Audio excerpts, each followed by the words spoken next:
Bismillahirrahmanirrahim. Assalamualaikum warahmatullahi wabarakatuh. Halo Bro Ahi dan Sis Ukti. Ketemu lagi sama aku, Ulin Nafiah, NIM 211141908. Hari ini kita akan mengambil pelajaran dari sebuah kisah orang-orang soleh yang ada pada zaman Rasulullah SAW. Kisah ini tuh cocok banget buat kalian para kaum jombloers yang iri, dengki, sakit hati ngelihat sahabat kita, teman-teman kita udah ada pasangan, udah ada pacar, tapi kita cuma rebahan di rumah sambil melihat story mereka. Jangan sedih, nangis, susah, gundah gulana, apalagi putus asa ngelihat itu semua. Loh, kok kita gak boleh sedih? Karena kita ada Allah. Allah selalu punya cara surprise luar biasa dalam setiap hidup kita. Karena sekali Allah berkehendak, maka kun fayakun. Udah gak ada lagi tuh yang bisa ngerubah. Allah bilang kun, buar, langsung dia jadi tuh. Udah gak ada lagi yang bisa ngerubah. Jadi ikutin aja cara Allah. Seperti dalam kisah ini, antara Khalifah Umar bin Khattab dengan gadis penjual susu. Seperti ini kisahnya. Umar bin Khattab itu dikenal suka keluar malam buat ngelihat kondisi rakyatnya, kondisi masyarakatnya kayak gimana. Nah, kita sering nyebutnya dengan istilah belusukan. Suatu malam, Umar itu capek banget setelah belusukan. Dia lalu istirahat di dinding rumah seseorang. Secara gak sengaja, dia mendengar percakapan antara pemilik rumah tersebut dengan anaknya atau putrinya. Percakapannya itu seperti ini. Ibu itu atau pemilik rumah itu berkata pada anaknya, "Wahai putriku, campurlah susu itu dengan air supaya besok kelipatan atau untung kita bertambah banyak." Anak itu pun atau putri itu pun menjawab, "Tidak ibu, bukankah Umar berkata pada kita untuk tidak melakukan perbuatan curang dalam berdagang?" Ibu itu pun menjawab lagi, "Loh, kan Umar gak ada di sini. Umar kan gak mendengar kita, gak apa-apa dong kalau gitu." Anak itu pun lagi menjawab, "Tidak ibu, maafkan aku tidak berani melakukannya. Umar memang tidak bisa mendengar kita, Umar memang tidak tahu perbuatan kita saat ini, tetapi Rabbul Umar, Tuhan Umar, Allah Subhanahu wa taala tahu. Allah Subhanahu wa taala Maha tahu. Maaf ibu, aku tidak berani melakukannya. Apa yang akan kita katakan pada Allah nanti kalau kita melakukan ini? Aku tidak berani melakukannya, maafkan aku ibu." Nah, mendengar itu, Umar pun langsung tercengang. Dia langsung merasa, wah ini nih perempuan solihah ini. Nah gitu. Lalu dia menyuruh asistennya untuk menandai rumah itu. Ditulislah tuh asistennya, nulis alamat rumahnya, mulai dari gangnya, jalannya apa, RT berapa, RW berapa, ditulis. Besoknya Umar memanggil anaknya, namanya Qasim.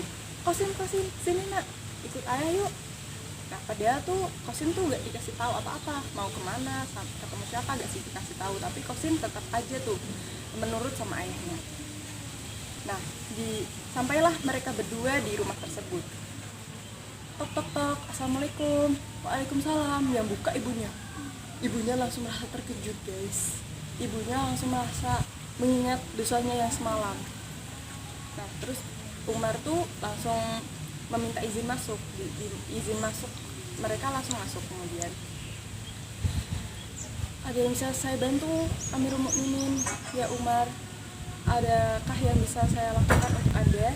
Nah, si Umar pun lalu menjawab,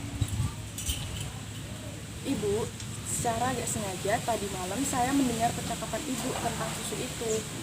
Wah, langsung tuh ibu itu langsung merasa keciduk. Ibu itu langsung merasa ingat sama perbuatannya semalam. "Maafkan saya wahai Umar, saya gak sengaja melakukan itu, saya gak berani melakukan itu lagi kok, saya gak jadi melakukan itu lagi." Nangis tuh ibu tuh.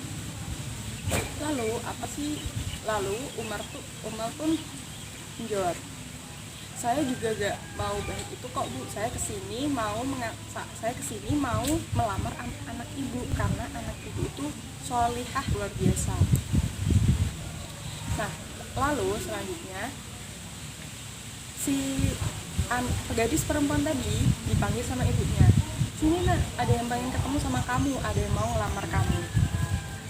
Si anak laki-laki dari Umar atau yang disebut dengan Qasim tadi ditanya sama ayahnya, Qasim, lihat dulu gadis ini, apakah kamu bersedia untuk menikah dengannya? Qasim pun menjawab, terserah ayah aja lah, saya ngikut gitu. Nah terus si gadis tadi lalu ditanya sama Umar, wahai gadis, wahai namanya siapa saya lupa gitu, apakah kamu mau menikah dengan anak saya? Nah lalu si gadis tadi diam aja, ibunya aja malah yang nerocos, oh iya ini dia mau tuan, dia mau kok sama teman-teman, siapa sih gak mau sama anaknya tuan gitu. Nah ibunya tuh kayak netizen gitu loh guys, jadi kalau ada postingan langsung aja dijawab, dikomentarin gitu.